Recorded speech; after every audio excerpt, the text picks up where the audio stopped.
Assalamualaikum warahmatullahi wabarakatuh. Berjumpa lagi dengan saya di video yang ke-6 mengenai Google Earth Engine untuk ilmu kelautan. Pada video yang ke-6 ini kita akan belajar mengenai marikultur atau marine aquaculture, ikan kerapu ya. Marine kultur ikan kerapu. Sebelumnya mengenai marikultur ikan kerapu ini saya dapatkan dari sumber ini. Ini referensinya, ada beberapa referensi, kalian bisa mencarinya sendiri nanti dengan mengklik ini di modul sudah saya sediakan. Kalau yang pertama ini adalah mengenai coral mapping, yang kedua ini adalah machine learning, yang ketiga ini adalah yang akan kita perhatikan sekarang, kesesuaian lokasi budidaya kerapu, yang keempat mengenai banyak hal ini di geospasial ekologi, dan yang ke 1, 2, 3, 4, 5 yang kelima ini mengenai intertidal ya, yang diliput secara global. Kita akan praktekkan juga di modul tapi di video selanjutnya. Oke, yang ini kita buka. Ini diambil dari websitenya SpatialMate, ditulis oleh M. Randi Aswin ya. Jadi di sini disediakan mengenai skripnya, kemudian disebutkan mengenai datanya, lokasinya juga. Kalau ini lokasinya di Laut Jawa, nanti kita praktekkan di WPP 713 yang mencakup wilayah Selat Makassar. Namun pada tutorial di web ini tidak disertakan datanya, hanya disebutkan tapi tidak disertakan. Nanti kalau kalian mau mempraktekkan yang dari video saya ini, akan saya sertakan juga batas WPP-nya ya, silakan saja. Oke, kita kembali ke modul di bab 2.7. Di sini dinyatakan unggah dulu SAP-nya, batas WPP. Ini bukan WPP NKRI ya, tapi batas WPP 713. WPP 713 underscore 713. Oke, seperti itu ya. Kalau diupload lewat sini,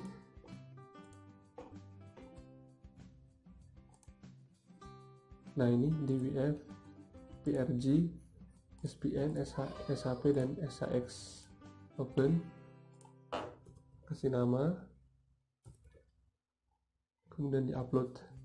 Nanti muncul di task dan kalian bisa melihatnya pada aset sini ya, seperti yang telah kalian praktekkan pada video sebelumnya. Ini coba kita refresh. Nah, ini udah muncul. Yang ini silakan di import lewat tombol ini, dan dia udah masuk. Kemudian kita ganti nama menjadi WPP underscore 713, enter. Kemudian kita perlu lagi mengupload yang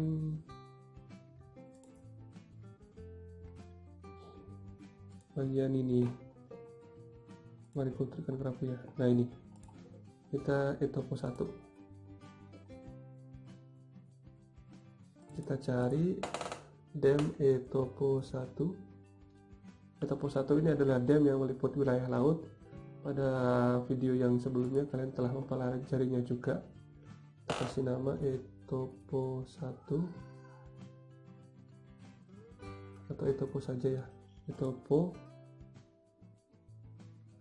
Bentar, kita cek dulu apakah etopo atau etopo 1. Etopo saja. Kemudian Landsat-nya ini adalah Landsat 8 Collection 1 Tier 1 Toa Reflektan. Landsat 8, kita tunggu, sedang dipanggil Landsat 8 nya ya. Ini kita kasih nama L8, enter. Nah, kemudian sudah selesai kita import 3 buah data ini. Selanjutnya kita akan menyalin skripnya agak panjang, sekitar 3 halaman.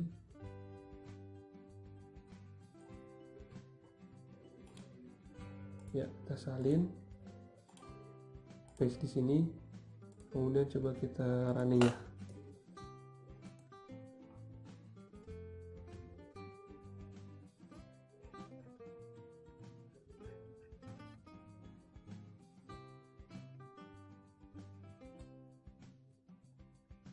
agak berat tampaknya.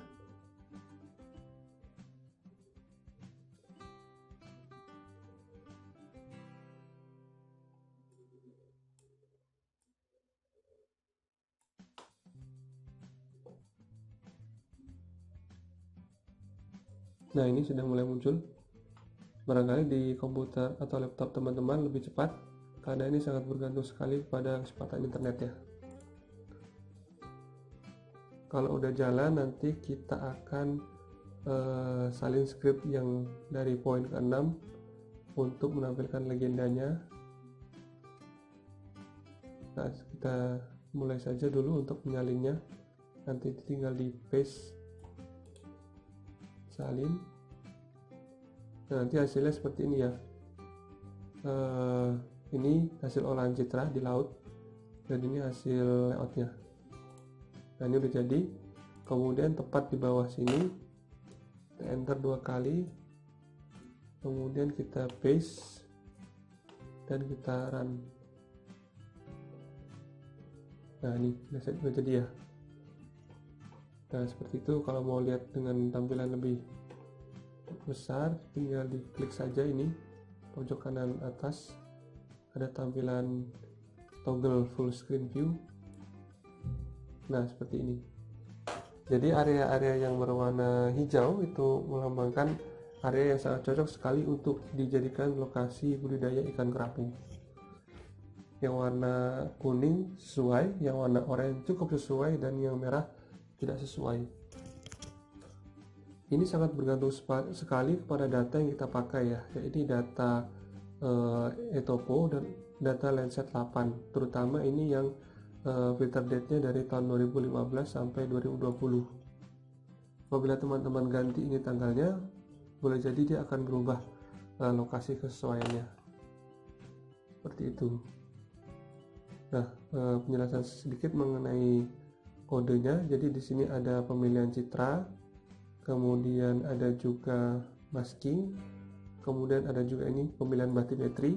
Jadi eTopo kan seperti di video sebelumnya itu terdiri dari 2 dataset ya, ada bedrock dan satu lagi ice surface kalau tidak salah. Dan kita pilih yang bedrock, kemudian kita masking dengan variabel yang lain ke-14 ini. Kemudian dari Landsat 8 kita ekstrak klorofil A-nya. Jadi ini salah satu atau cara lain dalam mengekstrak klorofil A. Kalau di video sebelumnya kita tinggal memanggil saja data klorofil A dari MODIS, tapi kalau di Landsat 8 kita bisa mengolahnya menggunakan rumus ini ya, rumus yang berwarna merah, karena rumus yang berwarna hijau ini tidak dieksekusi karena berupa komentar saja, bukan perintah. Keunggulannya dari Landsat 8 ini nanti resolusinya lebih detail daripada MODIS ya. Landsat 8 ini 30 meter, MODIS itu 500 meter sampai 1 kilo. Kemudian kita buat juga suhu permukaan laut, sea surface temperature. Ini kita buat lagi muatan padat tersuspensi, kemudian kita harkatkan bathymetry-nya, klorofil A-nya, suhu permukaan lautnya, dan ini muatan padat tersuspensinya. Baru kita kasih bobot dan kita klasifikasikan bobot tersebut. Secara lebih detail di sini dijelaskan di web ini ya. Ini rumus aslinya, dan ini ada sumbernya dari Cahyono 2017. Di bagian paling bawah website ini juga sudah ada sumbernya. Kemudian ini juga untuk muatan padat tersuspensi ada sumbernya dari Syarif Budiman tahun 2004. Dan ini harkatnya, masing-masing parameter mempunyai harkat sendiri-sendiri. Harkatnya juga dari Kangkan dan kawan-kawan 2007. Kemudian ini codingnya, dan ini kita beri bobot dari setiap kelas tadi, dari setiap parameter. Dalam ini bobot yang paling tinggi ada pada bathymetry dan juga MPT ya, muatan padat tersuspensi. Kemudian setelah itu kita klasifikasi supaya dapatkan kelas yang sesuai, agak sesuai, tidak sesuai tadi, yang warnanya hijau sampai merah. Dan ini untuk terkait layoutnya. Nah, hasilnya ini di Pulau Jawa, di Laut Jawa, dan ini pustakanya ya, teman-teman nanti dapat melihatnya lebih lanjut. jika tertarik.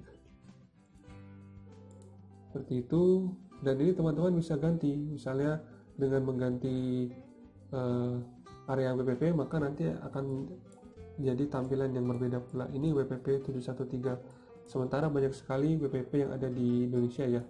Setiap laut-lautnya ini terdiri dari berbagai macam WPP. Begitu, silakan dicoba, silakan dijalankan dulu mengenai marikultur ikan kerapu ini. Semoga dapat membantu bagi teman-teman yang sedang praktikum, sedang belajar, atau sedang penelitian ya, atau bahkan ini nanti dapat menjadi tema skripsi juga bisa, saya kira. Ini tinggal divalidasi dengan data lapangan saja, apa betul di sana sudah dilakukan budidaya ikan kerapu atau belum. Jika belum, dapat direkomendasikan. Jika sudah dilakukan namun lokasinya tidak tepat, juga dapat dijadikan bahan evaluasi. Gitu ya, semoga membantu. Kita bertemu lagi di video selanjutnya. Sampai sini dulu. Assalamualaikum warahmatullahi wabarakatuh.